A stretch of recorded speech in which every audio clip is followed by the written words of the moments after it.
called a clutch on it. Okay. And what the clutch does is basically, if you get on a bumpy road, it kind of keeps tension on the chain so that it doesn't flop around. To make it even easier, you want to turn that clutch off. So right now, it's this little lever right here. It's in the on position. To turn it off, switch it down here, and it even says look, it on even there. says on. So that makes it easier to manipulate the rear derailleur. Okay. And like I said, I kind of let gravity help me out here. So for me, I'll grab the bike kind of with my left hand here. I'll kind of move the rear derailleur out of the way with my right hand, and the rear wheel should just kind of fall out. It may take a little bit of persuasion, but once it's clear of the frame, then you can kind of guide it out of the way. Okay.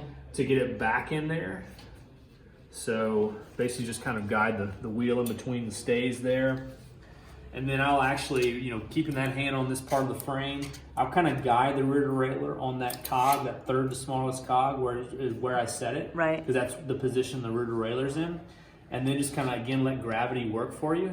And kind of let the frame lower down, just make sure the rotor goes in between the pads there. And then at that point, once the rotor gets in between the pads, the wheel should land where the axle will set in the drops. Okay. In this part of it. Yeah.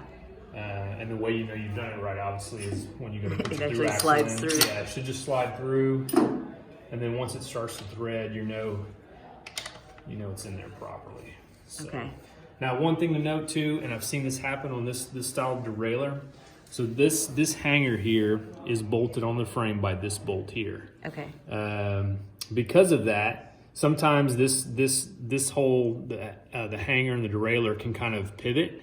Okay. So if you go to thread the through axle in and it's not quite wanting to catch or thread, just grab the hanger here and just kind of pull back on it in this direction. Okay. Does that make sense? Yep. Because basically what that does is kind of recenter the whole portion of the hanger with the whole portion of the frame. Okay.